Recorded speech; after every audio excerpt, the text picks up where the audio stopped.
ama perfectamente.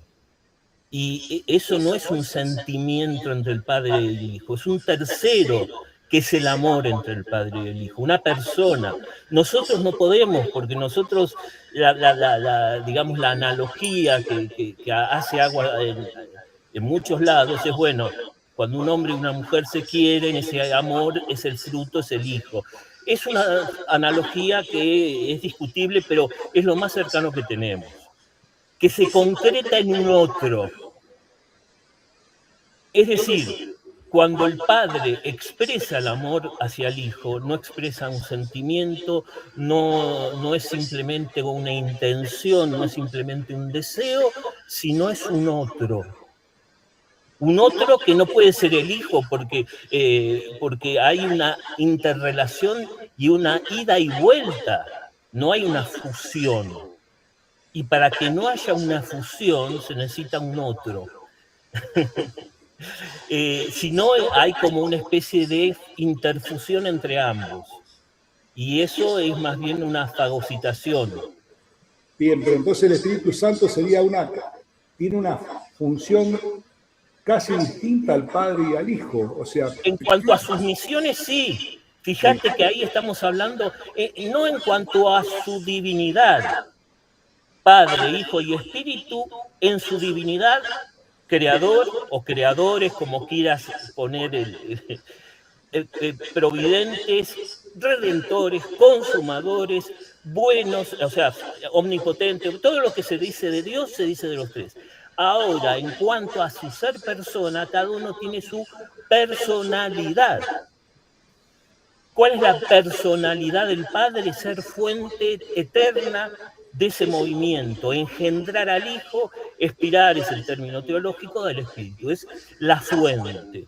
Por eso aparece siempre, especialmente en las pinturas occidentales, como el que está arriba, ¿no? En los iconos orientales, no, pero siempre es el origen de esa especie de...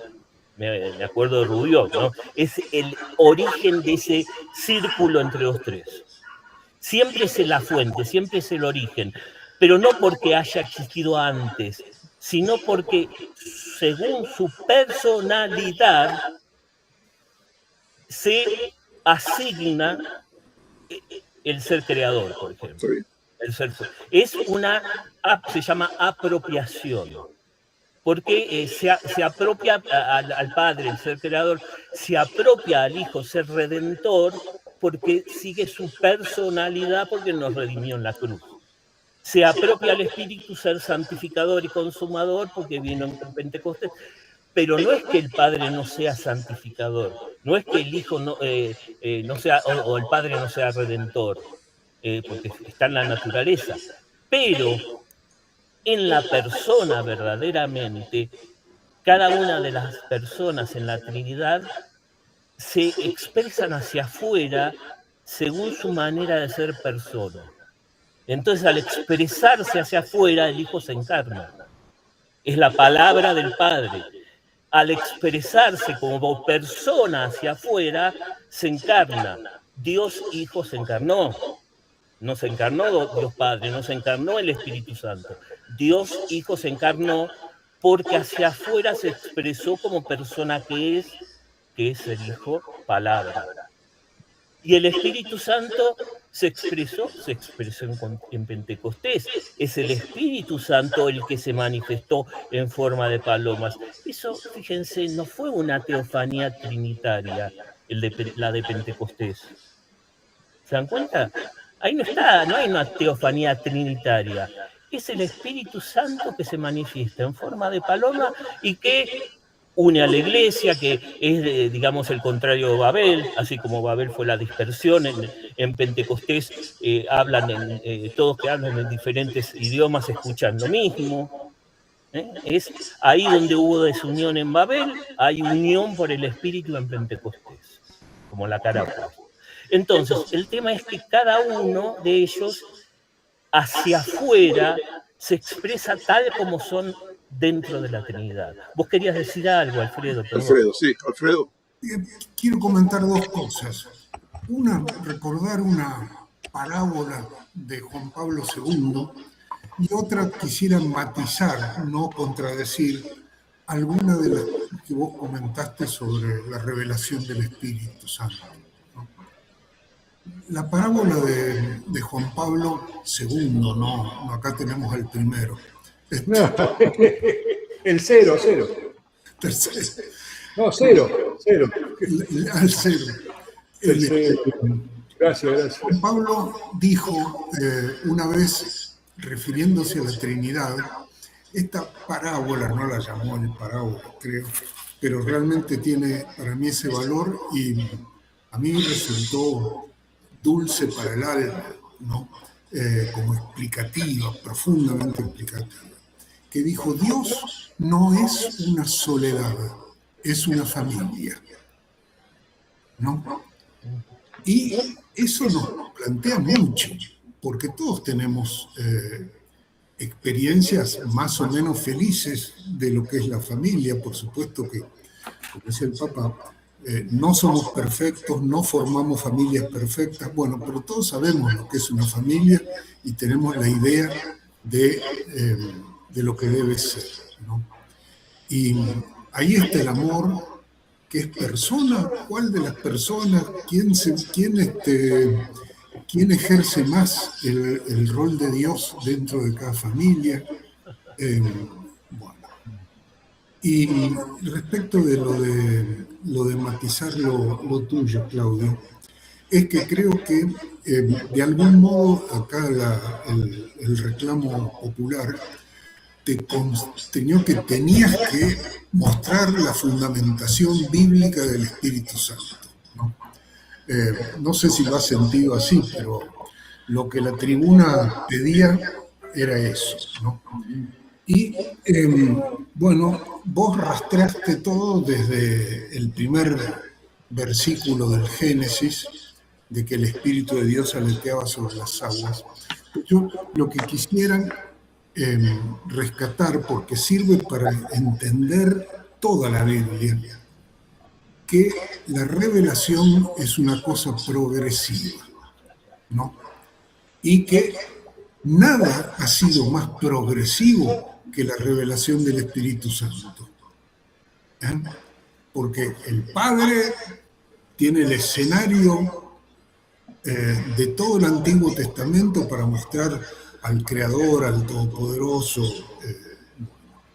El Hijo tuvo su momento y prolongado en la historia con su cuerpo místico en la Iglesia.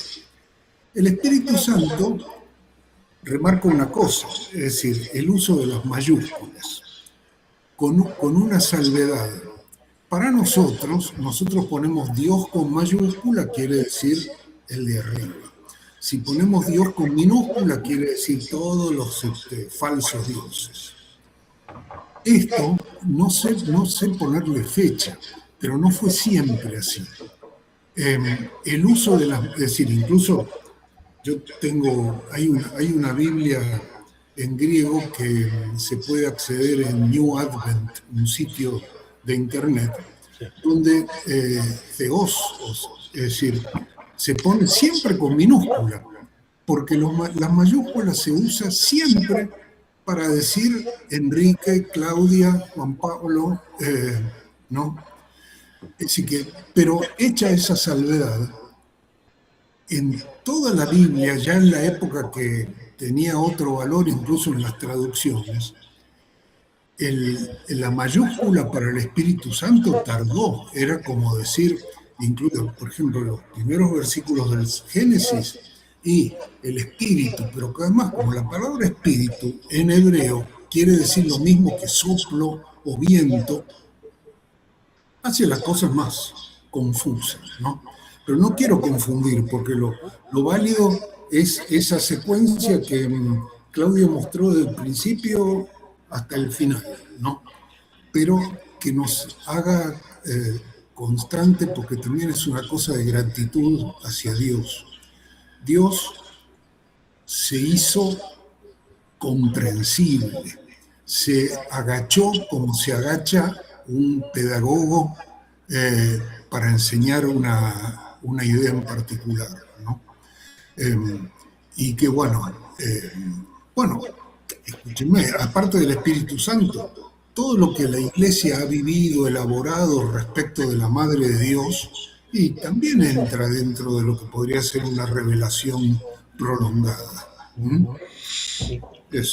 Yo quería acotar dos cosas para no dejar en aire porque me parecieron muy interesantes. Primera, lo dije, lo insinué nada más, pero es muy fascinante cómo el Espíritu Santo, porque no es alguien visible, como puede ser visible la figura de un profeta, de un Mesías, o la figura misma del Hijo del Hombre que aparece en una revelación con cuerpo.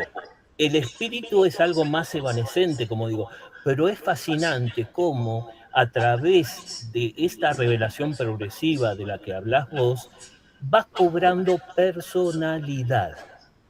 No al comienzo, y está bien traducir al comienzo el Espíritu de Dios con minúscula, porque al principio no tenía esa personalidad. Estos escritos todavía no habían evolucionado para mostrar esa personalidad. Eso poco a poco se fue mostrando, se fue manifestando, que el Espíritu Santo es una persona. En eso también ayudó, aunque no se lo asigne especialmente, sino a Cristo, pero en parte también. Las cuestiones son confusas. El libro de Sabiduría, donde aparece este personaje misterioso de Sabiduría, es decir, hay ninguna personificación de alguien que no es el Padre. Son elementos que poco a poco, pero sin el Nuevo Testamento, nos quedamos a mitad de camino. Y con eso quiero agregar otra cosita. Nuestros hermanos mayores en la fe, y yo lo digo con todo amor porque de parte de mi madre son judíos, sefaradíes, padre italiano, o sea que un tío mío muy querido era levita, o sea, lo digo con mucho cariño. Ellos creen en un Dios solitario. Ellos creen en un Dios solitario, pero no solamente eso, es un Dios solitario que de alguna manera, ellos van a decir que no, y está bien que lo digan, porque Dios no depende de nada, pero de alguna manera, si no creaba al hombre, no tenía un tú a quien amar. No tenía con quién charlar, no tenía con quién tomar un café. Era un Dios solitario, en serio. Era la plenitud, por supuesto, pero si no creaba al hombre, no había un tú con quien relacionarse. Para relacionarse tiene que haber dos que se convierten en esos tres. Bueno, estaban los ángeles. Perdón, no, digo, lo que nos reveló Cristo es algo desconcertante, que Dios en el fondo es comunión y no necesitaba crearnos para ser acompañado. Eso es lo desconcertante y eso nos muestra el regalo de la creación. Dios no nos necesitaba crear para tener una compañía como Dios crea a Eva para que sea una compañía de Adán. ¿Por qué? Porque en sí mismo era la plena comunión entre tres. No era soledad, es la perfección de la comunión. Era una familia. Era una familia perfecta, entonces no necesitaba a nosotros, pobres y contingentes, crearnos para tener a alguien con quien comunicarse. Lo cual hace la creación un gesto todavía más desconcertantemente gratuito. Porque no nos necesitaba de ninguna manera. Y por eso digo yo siempre, hay como dos columnas fundamentales en nosotros, que son dos gestos de gratuidad que no hay comparación. La creación, Dios no necesitaba crearnos porque en sí mismo es plena felicidad entre tres, y no teníamos derecho a ser redimidos porque nosotros mismos habíamos rechazado a Dios. Escúchame, perdón. No. Me metí un dedo en el ojo. Profundizar la idea que vos dijiste al principio, Claudio, de tu exposición, la idea de que Dios, la magnificencia, el grado de misericordia de Dios de habernos adoptado. ¿no? Y una comparación que yo escuché de un sacerdote que vos, Enrique, el padre Pablo Chabanón, que lo conociste, quiere decir cosas muy vitales, ¿no? Y él hacía la comparación con el amor a un perro. Que nosotros muchas veces tenemos esa experiencia, no a lo mejor personal, pero sí de la familia, de amigos, de gente que quiere al perro como si fuera un hijo, y cuando se muere es un drama y que esto que lo otro. Pero nosotros, yo no tengo hijos y tengo perros, así que te entiendo perfecto.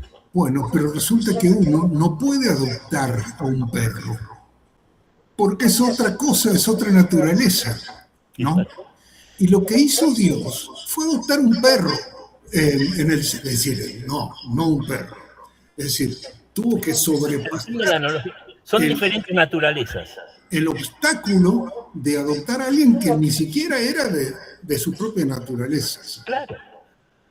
Que es llegar al extremo. Vos dijiste también algo alabando a la adopción de un hijo. Regalar derechos que no existen previamente. Yo lo he sentido siempre como la prueba del mayor amor, porque cuando vos tenés un hijo y tenés un hijo adolescente que es un pelotudo, si me puedo decir, que vos decís, pero vos decís, bueno, al menos tiene la mitad de mis hijos, de mis genes, lo tengo que aguantar, ¿no? Y bueno, por eso la capacidad de adoptar. Y saben que después yo tenía un amigo, un filósofo, que no podían tener hijos, ¿no? Y adoptaron a un varón. Y ahí es como si hubieran sacado el tapón o la primera aceituna del frasco y salieron 3 hijas mujeres, ¿no? Pero eso, bueno, es lo que mis caminos no son tus caminos, ¿no? Pero es como, bueno, no quiero monopolizar el micrófono, pero es como, quiero remarcar eso, es decir, el salto del Señor al adoptarnos, ¿no? Vos querías, Juan Pablo, repreguntar, mandaste un mensaje de que querías repreguntar algo. Exacto. El Padre ama al Hijo y ese amor es el Espíritu Santo. O sea, el Espíritu Santo es el amor pleno casi. Es una persona amor, que también es Dios, pero el Espíritu Santo, supongo, nos ama también, o sea, nos ama a nosotros, nos ama el Padre, nos ama el Hijo, nos ama el Espíritu Santo, y el Espíritu Santo, supongo que ama al Padre y al Hijo. No sé, esa es la gran pregunta. O sea, es que, además de ser amor. Todas esas distinciones, por ejemplo, las distinciones entre amar y amor, es una distinción humana, no es una distinción de Dios. No hay, en Dios no hace falta distinguir verbos y sustantivos, no hay que conjugar pasado y presente, porque si no habría composición en Dios y no sería infinito. Es algo que no podemos entender nosotros, sino solamente balbucear. A nosotros también existe el sustantivo y el verbo. Amar es una cosa, amor es otra. Ponemos en acción con un verbo algo que somos o que queremos. En Dios no existe. Sí. Inclusive ahora estoy pensando, oyendo todas las citas que hiciste, que uno siempre ve al Padre, uno naturalmente como ser humano ve como una categoría primero, segundo, tercero, ¿no? Pero inclusive no solo enumerado, sino como jerarquía, pero hay pasajes del Evangelio donde el Espíritu guía al Hijo, ¿no? O sea que el Espíritu está en ese momento por sobre el Hijo. Pero no en cuanto a su naturaleza, sino en cuanto a su personalidad. Claro, pero digo, ahí está, el Espíritu está guiando al Hijo a un lado, desde el punto de vista humano hay como que el que guía es el Espíritu y no que el Espíritu está siendo guiado por el Hijo. Es que es el misterio de la encarnación. Cuando uno habla de kenosis, del abajamiento de la encarnación, ese es uno de los misterios, pero otro misterio es que sea un bebé con pañales que haya que cambiar, o que muere en la cruz, que verdaderamente muere, o que llora. Llora ante la muerte de Lázaro, por ejemplo, o ante la visión de Israel, de Jerusalén. Entonces, por supuesto que forma parte del misterio de la encarnación y del abajamiento del Hijo, el que sea guiado por el Espíritu, como fue guiado también por su padre y su madre, ¿no? Por supuesto, claro. Tiene que ver con el misterio, porque el abajamiento no lo sufrió el padre. O sea, hay se llama compasión, ¿no? O sea, el padre y el Espíritu acompañan esa pasión, pero es la persona del Hijo la que realmente se abajó. No se abajó el Espíritu, no se abajó el Padre. El único que se abajó fue el Hijo, porque tiene que ver con su persona. Dios Hijo se encarna, por eso decimos Dios Hijo se encarna, Dios Hijo muere, Dios Hijo nace. ¿Cómo Dios no puede nacer? En tanto que naturaleza humana asumida nace, muere, se conmueve, ignora. Claro, es el misterio, justamente el misterio que celebramos en Navidad, y que tendríamos una fecha para mí tan importante como la Navidad es la Encarnación, en marzo, ¿no? Que es el misterio fundamental, más la encarnación que la Navidad, ¿no? Pero bueno, son tradiciones. Pero el misterio fundamental ahí es la encarnación, ahí es donde se produce el abajamiento, en el anuncio del ángel, en marzo, del 25 de marzo, digamos, y no el 25 de diciembre, pero está muy bien la Navidad. Escúchame, Claudio, no pretendo que lo expliques, pero sí que por lo menos que comentes que algo que vos aludiste, es decir, dice el Evangelio que la Virgen quedó embarazada por obra y gracia del Espíritu Santo. Pero ahí hay una cosa que hay que distinguir, porque el Hijo, Jesús, no es hijo del Espíritu Santo. Ahí hay una asistencia del Espíritu Santo a la encarnación, pero medio como que la está viendo desde el palco, diría yo, justamente. A ver, ahí hay un misterio en cuanto a que el Espíritu Santo obra de cierta manera tal que María concibe a Jesús sin intervención de un ser humano, o de José, si quieren ser más precisos. Es una intervención del Espíritu Santo. ¿Cómo es eso en el nivel de ADN? Uno se puede delirar, puede hablar de partogénesis, pero no, el partogénesis no, porque en realidad el ADN tendría que ser de la mujer, y como hay un montón de especulaciones científicas de cómo... No tiene nada que ver. Claro, en el fondo no tiene que ver con que sea una intervención al modo de la fecundación masculina. Y por eso, si hay una fecundación masculina, hay una parte de cromosomas del hombre, una parte de cromosomas de la mujer, hay un padre y una madre biológico. No tiene esto que ver con la intervención del Espíritu Santo que señala, bueno, madre biológica siempre es María, acá no hay duda, pero padre biológico no hay. Y por lo tanto no hay un verdadero título de padre en ninguno de los tres personas de la Trinidad, porque no hay una intervención biológica. Es Dios que con su intervención sobrenatural fecunda a María. ¿Cómo es el tema? Pero el Hijo, ¿qué papel juega el Padre? ¿Qué papel juega el Hijo? ¿Qué papel juega el Espíritu?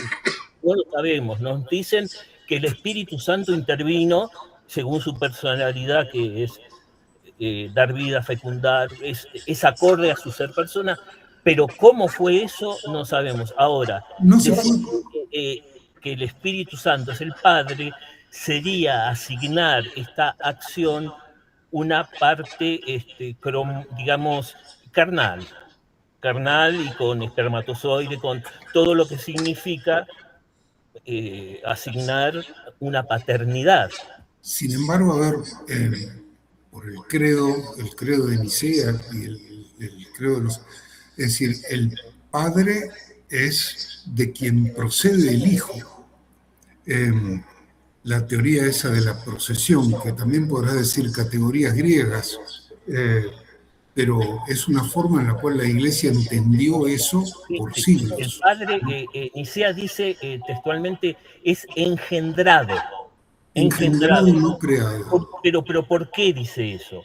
Porque se está oponiendo a alguien que se llamaba Arrio, que decía que el Hijo era creado. No está ahí hablando de la forma en que María concibió, sino se está oponiendo a Arrio, que decía que Cristo era simplemente una criatura, la más excelsa de las criaturas, una especie de semidios, pero que no era de la misma naturaleza que el Padre. Entonces ahí lo que quiere contestar Nicea es que el Hijo es engendrado y no creado. ¿Qué significa eso? Que es de la misma naturaleza. O sea que también es Dios. Eso es lo que quiso contestar Nicea en respuesta a Arrio, que decía que no es engendrado, sino que es creado. Entonces, hay que leer el texto de Nicea según lo que quiso contestar Nicea. Sí. El Hijo es de la misma naturaleza del Padre y por lo tanto también es Dios. Eso es lo que dice Nicea. Perfecto. ¿Qué tema? Bueno, si no, ¿tenés algo más, Juan Pablo?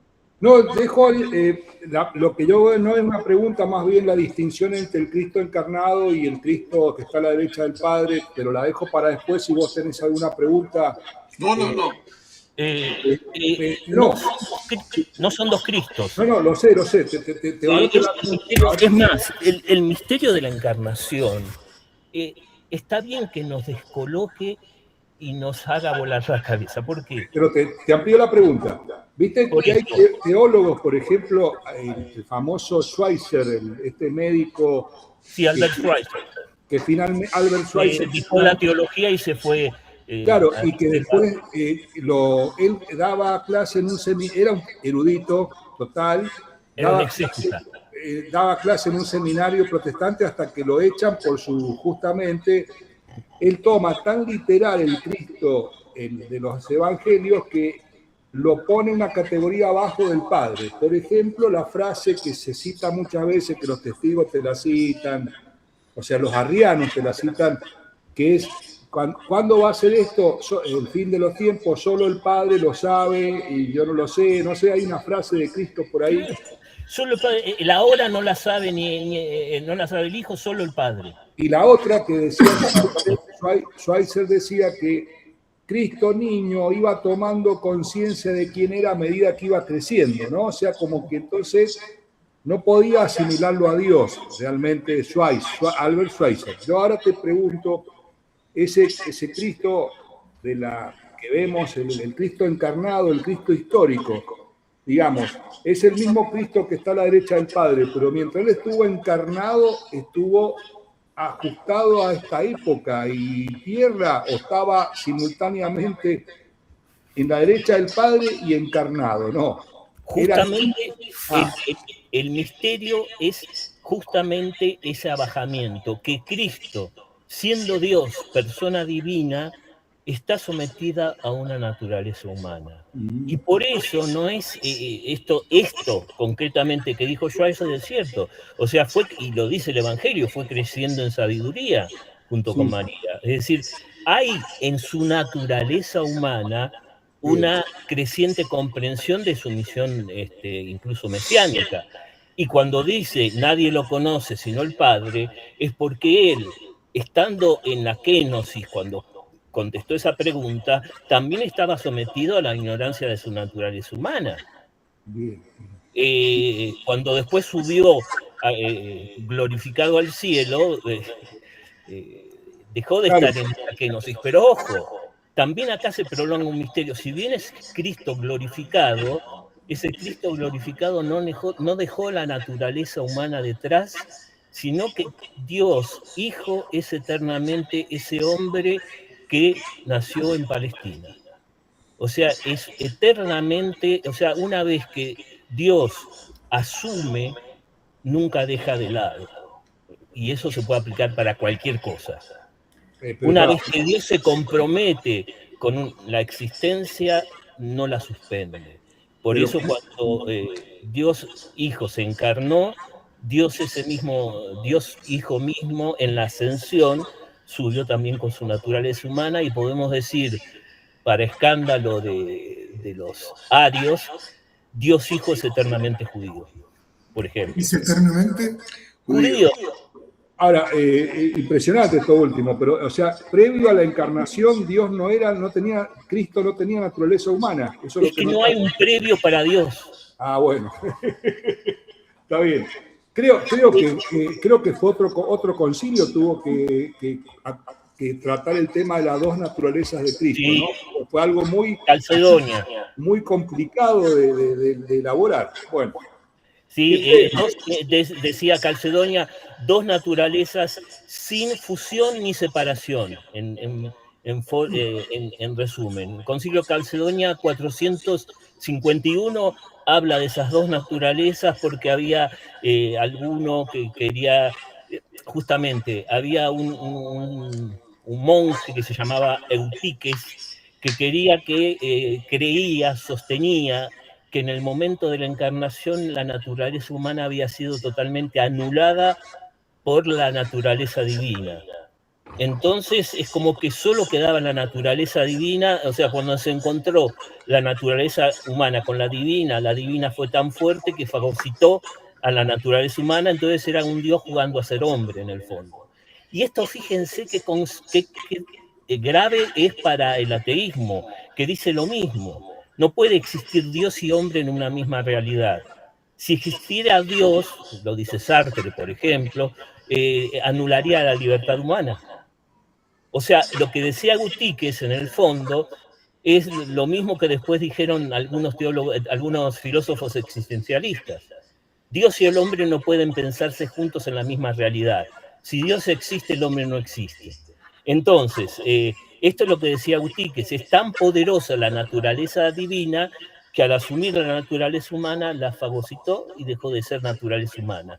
Dios jugando a ser hombre, disfrazado de hombre, pero en el fondo no murió, en el fondo no nació, porque Dios no nace. La naturaleza, hablamos de naturaleza, no quedó naturaleza, entonces no se puede decir, no se puede afirmar de una persona que tiene solo naturaleza divina que haya muerto ni que haya nacido.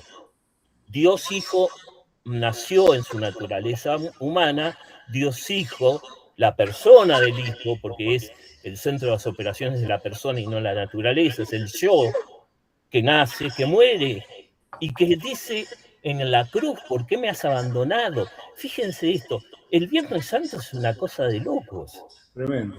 Dios Hijo, que era eterna presencia ante Dios Padre, que se amaban perfectamente, que no podemos imaginar lo que es la perfección, porque nosotros no alcanzamos ni los talones de lo que es amar, por el misterio de la encarnación y por el misterio de asumir y vaciarse y ser en todo igual a los hombres menos en el pecado, de repente siente la consecuencia última de lo que es el pecado, que es la ausencia de Dios. En su naturaleza humana siente la ausencia de Dios.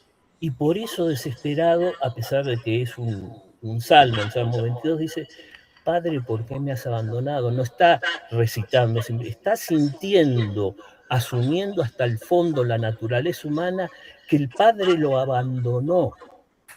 O sea, el misterio de la encarnación no es joda. No. Si realmente asumió Dios Hijo lo que significa vivir de espaldas a Dios, ¿qué es asumir? Yo ahí voy a reivindicar a Enrique, que voy a interrumpir porque Enrique en una clase, en una de las MIT, yo dije, Enrique está muy humano, ¿viste? Cuando preguntó si no había otro método que no sea el de la crucifixión para redimir al hombre, o un camino más amable, más menos traumático. Menos traumático, menos duro. Y después descubro que Cristo se hace la misma pregunta en el huerto, y que le pregunta si no hay no es que no quiero redimir al hombre, no hay otro, o sea, tengo que tomar este cáliz, o si no lo tomo mejor, o sea, Claro. ¿puedo hacer lo mismo sin tomar el cáliz? No, pero digamos, entonces reivindico a Enrique en su... Es que pregunta como hombre todo lo que nos preguntaríamos nosotros. Claro. Como hombres, todos nos preguntamos eso. Sí. Y eso no es pecado.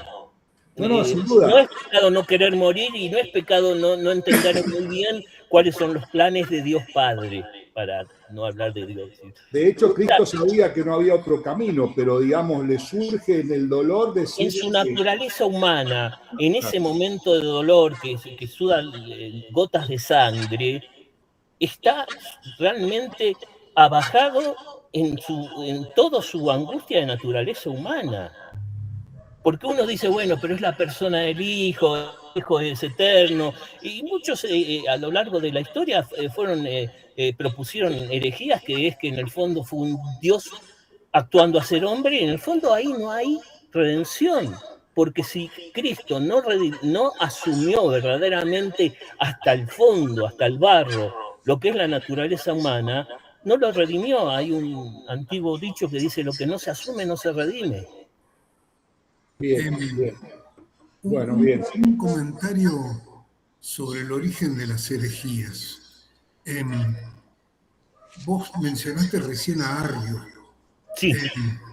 Que es el sacerdote que decía que Dios no podía tener una madre. No, ese no era Arrio, sino ese era, eso es el Concilio de Éfeso, era, ya se me fue el nombre, ya lo voy a, no, bueno, ese era otro, era pero me va a venir el nombre. Esa es la temática del Concilio de Éfeso del año 431. En Nestorio, ese es Nestorio, no es Arrio. Perdón, sí, pero quiero decir, podemos rastrear el origen de herejías, como por ejemplo la de Arrio, en los testigos de Jehová, en una cantidad de manifestaciones que nos golpean la puerta. Los mormones, ¿no? Los mormones, claro. Con distintos ropajes, ¿no? Bien. Pero recién hablabas de que algo de la muerte aparente de Jesús en la cruz, y eso eran los docetas, contra los cuales luchó San Agustín. No, no me sale. El discípulo de segunda instancia de San Juan, San Ignacio Mártir. San Ignacio Mártir, San Ignacio de Antioquía, sí. Luchó contra los llamados los docetas de mostrar. Era una versión del gnosticismo que ya es anterior a Jesús y que apareció en la época muy, muy temprana. Fue una de las primeras herejías en el docetismo. Docetismo que, entre otras, significa apariencia, ¿no? Doqueo es opinar, apariencia, ¿no? En ese sentido. Entonces el doceta lo que decía era eso, que en el fondo era una apariencia la naturaleza humana de Jesús. Y a partir de eso hay un montón de los gnósticos, después vino toda la corriente de New Age, de los cátaros, los albigenses, toda gente que negaba el misterio de la encarnación. Claro, que eso sería como, no sé si alguien usaba el término, a lo mejor en un sentido distinto al que yo lo hago, pero como que esa es la herejía perenne, ¿no? La que siempre reaparece, ¿no? Sí, pero hay una herejía, si querés, que es la que toman también los ateos, que es la herejía de Eutíquez, que es decir, yo no creo en Dios porque Dios anula al hombre, que es lo contrario.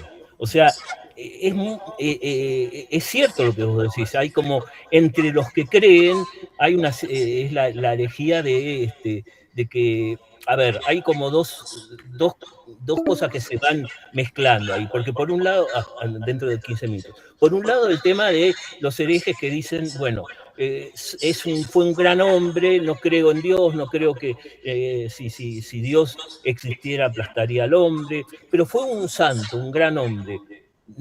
Rechazan la naturaleza divina, creen solamente en lo que ven, entonces ven las enseñanzas, y después están los otros docetas diciendo no, en realidad fue Dios, pero es más, hay un evangelio que se llama el Evangelio de Judas, pero no el de la carta de Judas, sino el Evangelio de Judas Iscariote, y que en ese evangelio, que es un evangelio apócrifo, el descubrimiento reciente, ¿no? de National Geographic. Es uno de los descubrimientos de los evangelios gnósticos que fue a mediados del siglo XX, sí. Son evangelios, igual son tardíos, y es interesante, y son evangelios, muchos de ellos son gnósticos. ¿Por qué fíjense qué interesante, aparece Judas Iscariote como héroe? ¿Por qué? Porque actúa liberando a Jesús de su falsa naturaleza humana. Apura el que vuelva su verdadera naturaleza al Padre, entregándolo. Está haciendo una obra de bien, porque en el fondo ese ropaje de carne era un lastre que impedía que Jesús cumpliera con la redención, que es una redención absolutamente gnóstica, de ser una especie de figura de luz que se aleja de todo lo material, que es malo, que es creado por el demonio, todo el rechazo que tienen los gnósticos hacia la materia es terrible. Los cátaros, por ejemplo, hacían ayunos rituales para morir de inanición, muchos de ellos. Entonces, obviamente, no creían en la resurrección porque dicen, no me vuelvan a encajar el cuerpo, por favor. Entonces, ahí hay toda una historia de rechazo corporal. Pero, por otro lado, los ateos es más bien, me quedo solo con lo corporal y no creo en el principio de sobrenaturalidad, ¿no? Entonces, es como que ambas cosas están siempre oscilando y presentes a izquierda y derecha, tiñendo un poco la comprensión recta de la fe, ¿no? Hay algo comentado respecto de, no recuerdo el nombre del heresiarca, digamos, que negaba que la encarnación hubiera implicado que la naturaleza humana era borrada, ¿no? Eso es lo que se llamaron los monofisitas, de mono, uno, fisis, naturaleza, ¿no? Exactamente. Pero lo que quiero remarcar es que me gustan los gestos de la liturgia, ¿no? El monofisismo ha perdurado en muchas iglesias. En el Oriente. La particularidad que se hace en la señal de la cruz con solo el índice, mientras que nosotros hacemos con los dos. De las dos naturalezas. Porque nosotros conocemos las dos naturalezas, ¿no? Fíjense cómo ahí se entrelaza la vida de la iglesia que se manifiesta, digamos, en la liturgia, con la reflexión de los sabios, ¿no? Sí. Esas cosas me paran los pelitos del brazo, ¿no? Juan Pablo, ¿tenías algo para decir? Sí, lo estaba escribiendo que el tema va a ser más liviano, la pregunta. El principio tan impresionante del Evangelio de Juan, en el principio, primero yo leía el principio del verbo, después muchas Biblias dicen el principio de la palabra. No sé si Claudio... Y logos. La palabra en griego es logos, que se traduce de diferentes maneras según... Pero yo entiendo verbo, bueno, en castellano humano limitado, palabra es un sustantivo, verbo es una acción. La acción me enganchaba, que es una palabra que hace, pero veo que la traducción que más se usa en las Biblias católicas es palabra, ¿puede ser?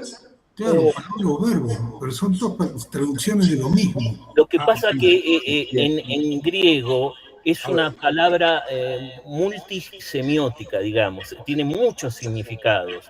Y además estaba el tema del logos de los estoicos, es decir, está contestando a muchas cosas, muchos frentes, Juan, en eso. O sea, logos se traduce como principio, se traduce como palabras, se traduce como verbos. El logos, o sea, el fundamento último de la realidad para los estoicos era eso, ¿no? El logos era el fundamento de la realidad. Logos también significa palabra, significa sentido o estudio de, por ejemplo, el logos, sabemos que es una... Sí, es un sufijo que se usa para las disciplinas, diferentes disciplinas, ¿no? Entonces tiene muchos significados, es muy rica la palabra y no se puede traducir en una sola acepción en castellano. Para tener una traducción más fiel tendríamos que decir, en el principio era el verbo, la palabra y el principio. Bien, bien. Bárbaro. O el fundamento, si querés. Pero ese es el tema. Hay muchas palabras en griego que tienen una riqueza que no se puede rescatar en las lenguas romances, ¿no? Perfecto. Alguna vez leí que logos es la palabra griega con más significados. Y yo, cosas de investigador, en la medida de mis recursos, agarré una vez un diccionario de griego y buscar logos y ya están los significados de algunos de los que dije, claro. Disculpen, pero Juan, el evangelio ese estaba, se habla de griego, ¿fue escrito en griego? Todos los evangelios. Todo el Nuevo Testamento está escrito en griego.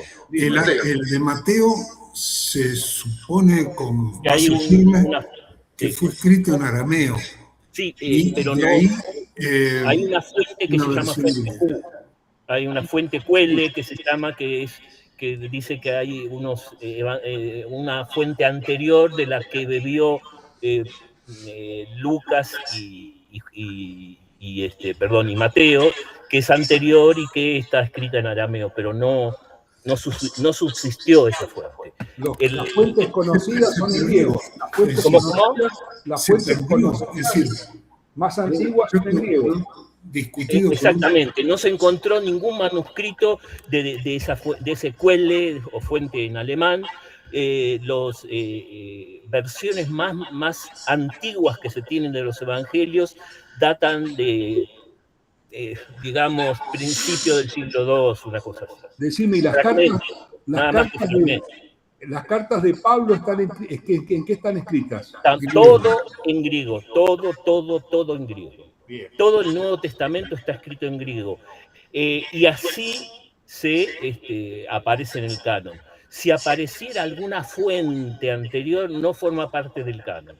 Bien. Sino que sería inapreciable para la arqueología bíblica, pero no forma parte del canon porque no lo que aceptó y lo que tradujo San Jerónimo es una Biblia en griego, o sea, el Nuevo Testamento en griego, lo otro en hebreo y parte en griego. También el Antiguo Testamento tiene algunas partes en griego. El libro de la sabiduría, algunas cosas de Daniel están escritas en griego. Pero el Nuevo Testamento, todo el 100% es griego. Bien. El griego koiné, que era el griego vulgar en esa época. Bien, buenísimo, bárbaro, bueno. No, gente, ¿qué les parece si dejamos a Claudio que descanse? Porque la verdad es que hoy le hemos sacado el jugo, digamos, al máximo. No, le hemos sacado el jugo. Y decir que tenemos otras cosas que hacer. No me sacaron el jugo porque sigo tomando para recuperar. No, te voy a dejar mirá la que te voy a dejar picando, no para otro mit. Cuando surgió las dudas sobre la caída, Adán y Eva, todo ese tema que yo creo que existió un evento que es muy difícil de entenderlo en función del hombre primitivo, pero que existió, ¿no? Pero me llamó la atención, y acá no me quiero hacer el lúcido, me llamó la atención que ese primer comienzo de Juan, del Evangelio de Juan, que es una síntesis de la historia desde la creación hasta Cristo, no se nombra la caída, o yo no la veo, la caída. Entonces, digo, a ver, realmente Cristo se tenía que manifestar en el ser humano, en algún momento tenía que estar entre nosotros Dios como en forma de la segunda persona de la Santísima Trinidad, tenía que estar con nosotros y era algo tan que tenía que ser así que ni siquiera Juan digo, acá puedo ser un arriano, puedo hacer cualquier cosa, un hereje absoluto, que ni siquiera Juan lo pone como un suceso importante en eso. Juan no tiene, o sea, habla muy claramente del pecado actual, que dice que es el pecado del mundo, sí. Pero el que hace la gran teología del pecado original es Pablo, en Romanos 5. Bien, bueno. Ahí es donde claramente él desarrolla, por su propio interés teológico, el tema del pecado original. Bien, y es palabra de Dios revelado. Pero tampoco, ya les digo, en Juan tampoco está la última cena en la institución de la Eucaristía. Hay cosas que no aparecen, pero eso no significa que la niegue, todo lo contrario. No, sin duda. Pero es ajeno a la teología, no es ajena a la teología de Pablo. Sí es ajena, tampoco los sinópticos hablan de pecado original, hablan de los pecados de los padres, ojo, hablan de los pecados padres. Uno podría entonces ahí ver, pero es una cuestión más sutil. Pero quien explícitamente habla del pecado de Adán y hace la contrafigura de Adán y Cristo es Pablo en la carta de los Romanos, claramente. Usando estos últimos minutos, una referencia. ¿Vos has sentido hablar de Yves Congar, que me enteré hace poco que existió? Gracias, porque soy ignorante viendo a uno de los padres fundamentales para el Vaticano II. Claro, y sé que era un hombre extremadamente inteligente, extremadamente polémico, por ahí salía con cosas como que era muy difícil de contrarrestarlo, y era como así muy innovador, que sé que escribió un libro sobre el Espíritu Santo, que se llama El Espíritu Santo. Debe ser un libro... Espíritu Santo a secas, sí. Me imagino lo que debe ser ese libro, o sea... No lo leí. Claro, pero es nombrado, ¿no es cierto? Pero sí, es un clásico. Y Congar fue nombrado cardenal por Juan Pablo II. Sí, no creo que haya sido polémico ni nada por el estilo, porque estaba... No. Si Juan Pablo II lo hizo cardenal. Que lo tuvieron que llevar entre 4 porque estaba inválido el hombre ya. Estaba completamente inválido. Sí. Y saben que, hablando de eso, von Balthasar murió antes de ser creado cardenal, pocos días antes. La noche antes. Fue creado cardenal. Bueno. Gente, muchísimas gracias. Espero que les haya servido de algo. Total. Son patadones iniciales. Imagínate la Trinidad. La Trinidad en 2 clases de 40 minutos es como... Pero una de teoría y la otra de práctica, más o menos. Pero nos sirvió muchísimo. Para mí, te despierta que hay un misterio muy grande e insondable. Es más que cerrar, te abre. Te abre muchas preguntas, pero esas muchas preguntas significa que el misterio es muy grande, ¿viste? No es que son preguntas... Si uno se queda satisfecho y todo cerrado es porque no entendió nada. Claro. Bueno, agradezco mucho. Quedo a disposición de